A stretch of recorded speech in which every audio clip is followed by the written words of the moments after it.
Ide gagasan keberadaan Museum Sandi itu berawal dari seorang Mayor Jenderal Nahrawi Ramli yang pada waktu itu masih aktif di Kepala Lembaga Sandi Negara. Ada beberapa koleksi unggulan yang ada di Museum Sandi. Bahkan kalau yang ditampilkan di museum itu hanya ada 5 museum di dunia.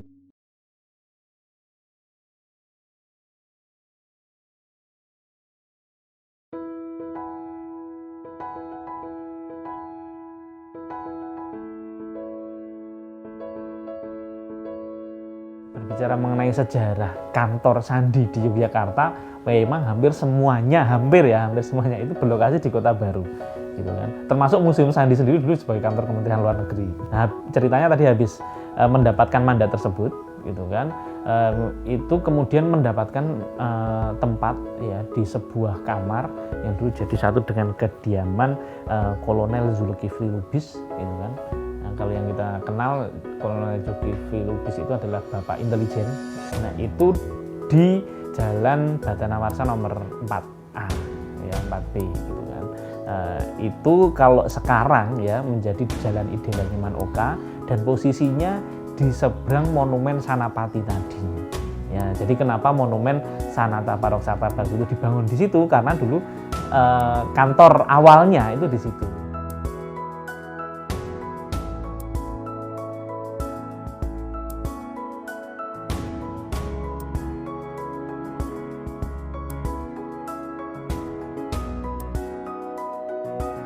Ide gagasan keberadaan Museum Sandi itu berawal dari seorang Mayor Jenderal Nahrawi Ramli yang pada waktu itu masih aktif di Kepala Lembaga Sandi Negara. Beliau punya gagasan untuk mendirikan museum. Kenapa harus di Yogyakarta? Dinas Rahasia atau Dinas Kode yang pada waktu awalnya itu juga berdiri di Yogyakarta. Ini yang menjadi tonggak pemikiran beliau. Ya, jadi untuk Museum Sandi dulu diresmikan 29 Juli tahun 2008, itu masih bertempat di lokasi yang lama, yaitu jadi satu dengan Museum Perjuangan. Jadi lokasinya berada di basement. Kemudian dilihat dari kapasitas kunjungan, baru difikirkan sepertinya butuh tempat lagi yang lebih representatif, gitu kan.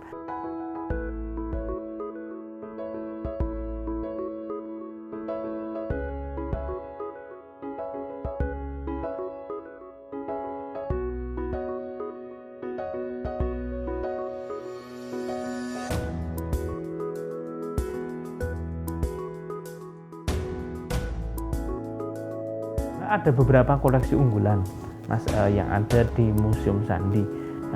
Di antaranya memang ada mesin Sandi SR64, yaitu di tahun 64 kita sudah bisa membuat mesin Sandi sendiri. Di ruangan ini terdapat sebuah koleksi yang cukup menarik, di antaranya adalah mesin Sandi SR64, yaitu mesin Sandi yang memang asli buatan dari Jabatan Sandi saat itu. Ini sempat dioperasionalkan, gitu kan, di Aljazair, gitu kan.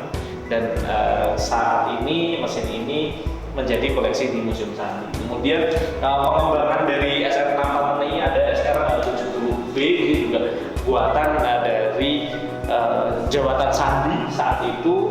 Kemudian juga sudah dilengkapi oleh rotor-rotor, gitu kan, untuk perhitungan matematis untuk menyandikan pesan, gitu kan.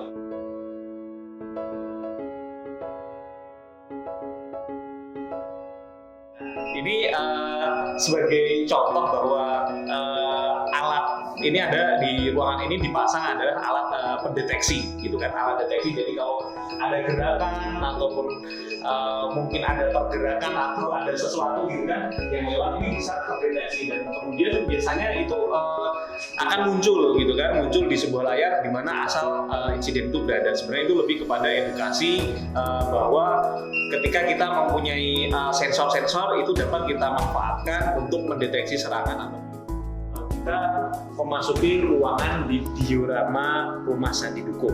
Ya, jadi diorama ini adalah menceritakan mengenai dulu markas darurat para CDO, ya, code officer zaman dulu, ketika markasnya yang berlokasi di Kota Baru itu diserang oleh Belanda saat terjadi agresi militer Belanda kedua. Kemudian mereka harus pergi gitu kan ke arah barat dan menempati rumah ini. Dulu sebuah rumah milik Pak Mlerto Setopo, kan? Dan di sini bisa kita lihat untuk ilustrasinya gitu kan, bahwa kegiatan sandi penyandi zaman dulu di rumah ini masih menggunakan paper and pencil gitu kan. Dan juga dilakukan juga monitoring berita gitu kan terhadap informasi-informasi yang saat itu beredar yang menggunakan radio. Nah, itu juga menjadi checkpoint 2 apabila ada orang yang ingin bertemu dengan Wakil Kepala Staf Angkatan Perang.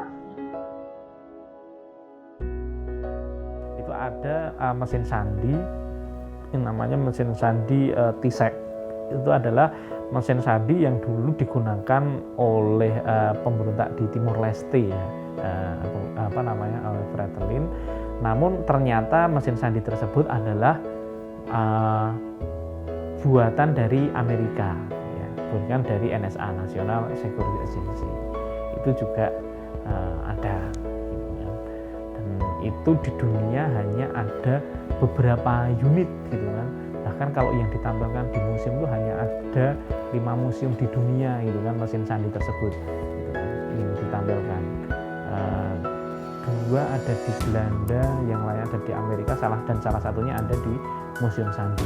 Kalau yang lainnya adalah koleksi alat peraga, gitu kan, misalkan kita mengedukasi tentang kerawanan informasi, misalkan telepon itu mudah disadap, gitu kan, simulasi penyadapan telepon. Kemudian misalkan pengamanan, gitu kan, menggunakan laser, gitu kan, ataupun berbagai jenis alat penyadap, gitu kan, yang memang masih operasional, itu lebih kepada untuk simulasi. Itu juga